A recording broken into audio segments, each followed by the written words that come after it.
السلام علیکم ورحمۃ اللہ وبرکاتہ۔ ناظرین، میں امید کرتا ہوں آپ خیریت سے ہوں گے۔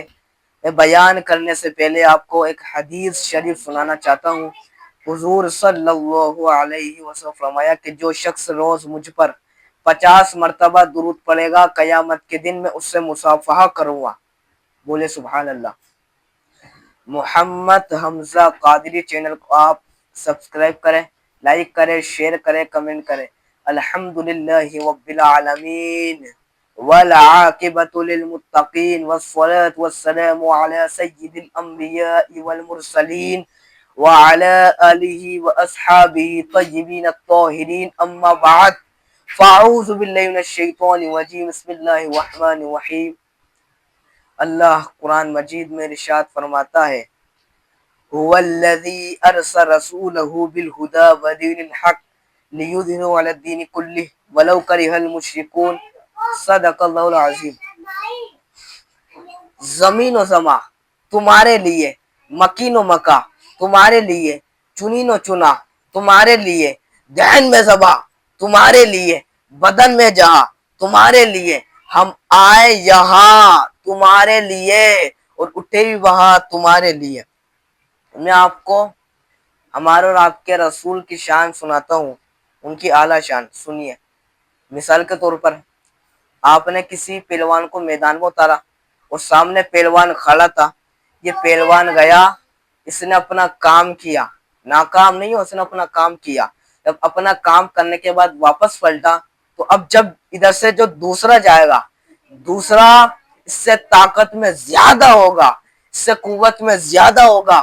یہ بات آپ اچھی طرح جانتے ہیں، حصول ہے، دنیا کا حصول ہے، دستور ہے۔ مثال کے طور پر اللہ اکبر، یا اپنے پہلوان کی بات سن لی، اسی طرح کرپشن کو لے لیں۔ آپ نے کسی سپاہی کو بھیجا، جاؤ جا کر شراب کی دکان بند کراؤ، زنا کے اڈے بند کراؤ۔ وہ گیا، اس کی بات لوگوں نے نہیں مانی، وہ واپس آیا، تو آپ کیا کریں گے؟ اس سے بھاری برکم آدمی بھیجیں گے تاکہ اس کا رواب ہو، اس کی جو اپنی شخصیت ہو، اس کا اپنا انداز ہو۔ یعنی آنے والا جب پلٹ کر آ گیا تو اس کے بعد اس سے بہتر جائے گا۔ یہ دنیا کا دستور ہے بلا تمثیل۔ ایک اور بات سن لیں، مثال کے طور پہ آپ نے کوئی جلسہ سجایا، جلسے کے اندر ایک عنوان رکھا، ایک بندہ بول گیا، کچھ کمی رہ گئی، دوسرے کو بھیجے گئے اس سے بہتر تاکہ وہ اس کمی کو پورا کر سکے۔ پھر وہ بول گیا، پھر اس کے بعد بھیجے گئے، تو اس نے جو کمی رکھی تھی اس کمی کو بھیجنے والا سب سے زیادہ باصلاحیت بھیجے گئے۔ یہ ہے کہ نہیں ہے؟ یعنی جو آخری میں آئے گا وہ سب سے زیادہ باصلاحیت ہوگا، وہ سب کی کمی کو پورا کر سکے، سب کی کمی کا ازالہ کر سکے۔ اب آئیے بلا تمثیل اس کائنات کے اندر کرپشن کو روکنے کے لیے، گناہ کو روکنے کے لیے، جرائم کو روکنے کے لیے، غلبہ دین کے لیے، اسلام کی شان کے لیے اللہ نے کم و بیش 1,24,000 اپنے نمائندوں کو بھیجا۔ کبھی حضرت آدم تشریف لائے، کبھی حضرت موسیٰ تشریف لائے، سب آئے، اور آنے کے بعد ہر نبی نے جو اللہ کے بندے راستہ بھٹک چکے تھے ان کو ہدایت کی طرف لانے کے لیے بھرپور کوشش کی، اور وہ اپنی کوششوں میں کامیاب بھی رہے، لیکن وہ اللہ کے حکم کے پابند تھے۔ ہر بندہ خدا کے حکم کا پابند ہے۔ جب ان کا وقت پورا ہو گیا وہ واپس چلے گئے۔ اللہ اکبر۔ ایک گیا، دوسرا آیا، ایک گیا، دوسرا آیا۔ جب 32 سال کی عمر میں کم و بیش اللہ نے اپنے پیغمبر کنواری بتول مریم سے پیدا ہونے والے غریمت اللہ، روح اللہ،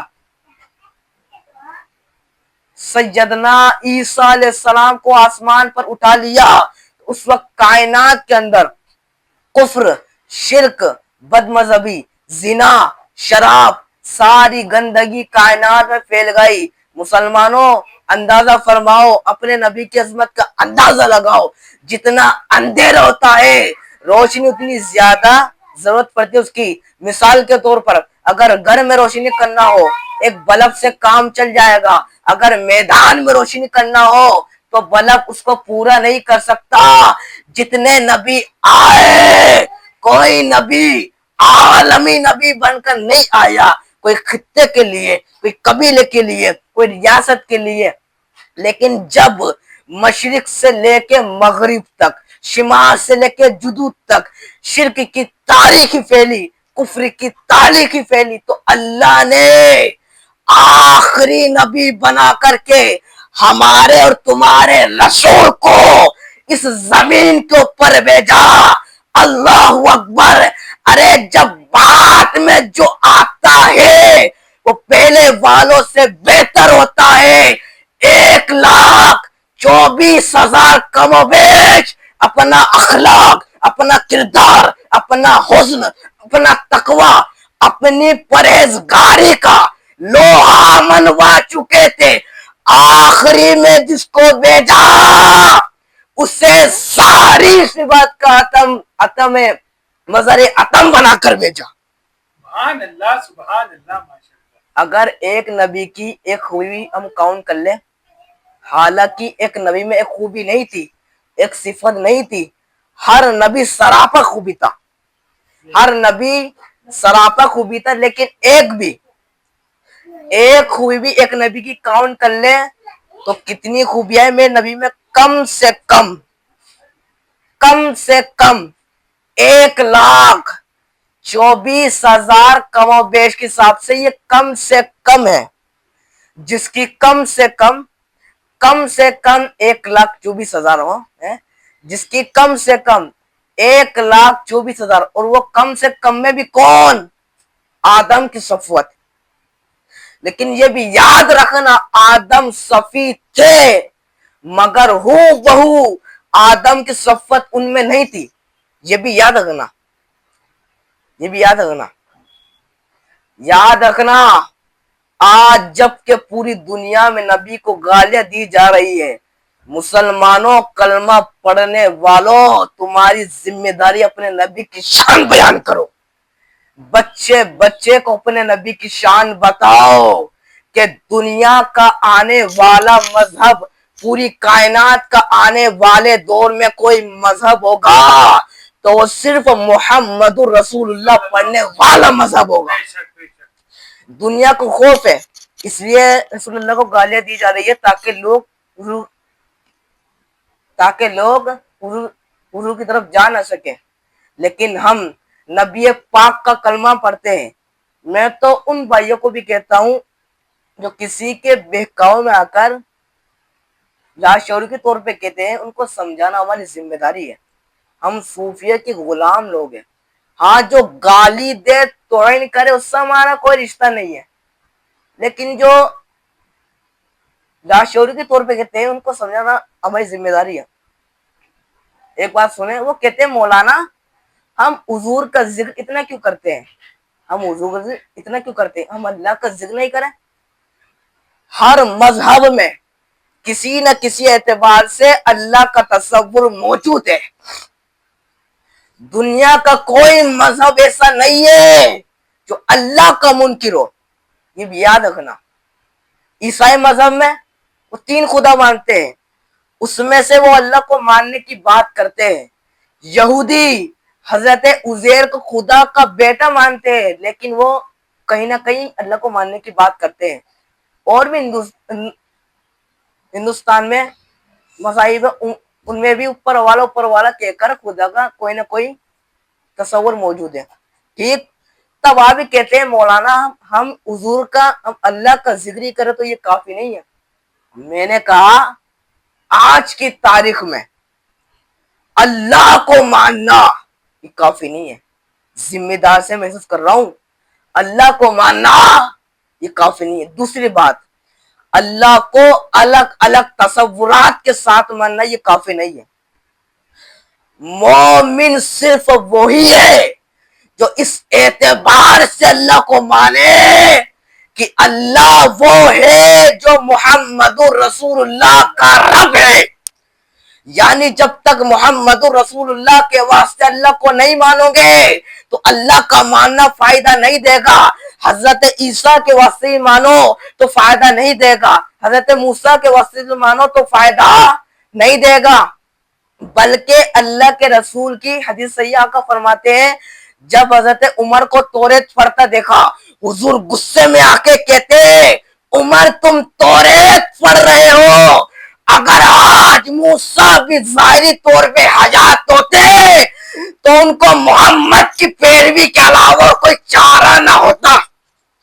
ارے خدا سے کلام کرنے والا کلیم بھی جو خدا سے کلام کر چکا ہے, اگر دور رسالت محمدی عربی کے زمانے میں وہ حیات ظاہری طور پہ ہوتے تو ان کا کلام کرنا, ان کا نبی ہونا صرف ان کے لیے کافی نہیں ہوتا. آقا فرماتے جب تک وہ میری پیروی نہ کرے تو کلیم پر ان کی پیروی نازل ہو جائے ان کے نبوت کے دور میں, تو آج کی تاریخ میں ہر مذہب کو کسی نہ کسی اعتبار سے اللہ کو ماننے کا تصور ہے. تو حضور کا ذکر ہم اس لیے کرتے ہیں کیا ہم لوگوں کو بتائے کہ اللہ نے زمین کو اپنی برہان بنا کر نہیں بھیجا, آسمان کو اپنی برہان بنا کر نہیں بھیجا, چاند سورج کو اپنی برہان بنا کر نہیں بھیجا. کیوں؟ اس لیے جو چاند کی عبادت کرنے لگے, چاند نہیں کہا میں خدا نہیں, خدا کوئی اور ہے. جو سورج کی پرستش کرنے لگے, سورج نے نہیں کہا میں خدا نہیں, خدا کوئی اور ہے. اس لیے جب اللہ نے برہان بنانا ہوا, دلیل بنانا, تو فرمایا قد جاءکم برہان من ربکم, میں نے محمدی عربی کو اپنی برہان بنا کر بھیجا. کیوں؟ چاند کی عبادت کرنے والے, سورج کی عبادت کرنے والے جب اسی میں پھنسے تھے تو انہوں نے اشارہ کر کے خود ٹکڑے کیا, دوسرے کو پلٹایا, کہا جسے خدا مانتے ہو وہ میرے اشارے سے ٹوٹتے بھی ہے, جڑتے بھی ہے, آتے بھی ہے, جاتے بھی ہے. تو لوگوں نے کہا کہ آپ خدا ہو, کہا نہیں, سر کو سجدے میں کر کے کہو سبحان ربی الاعلی. تو جب دنیا کو پتا چلا جس کے اشارے سے سورج آتا جاتا ہے, چاند ٹوٹتا ہے, جڑتا ہے, ارے جب اتنی طاقت والا یہ ہے تو یہ جس کو ربی الاعلی کہتا ہے اس خدا کی قوت کا عالم کیا ہوگا؟ اس خدا کی قوت کا عالم, رحمت للعالمین کا انتشان کا عالم یہ ہے تو خدا کی شان کا عالم کیا ہوگا؟ وہ تو پوری کائنات کا رب ہے. وما علینا الا البلاغ. السلام علیکم ورحمۃ اللہ وبرکاتہ.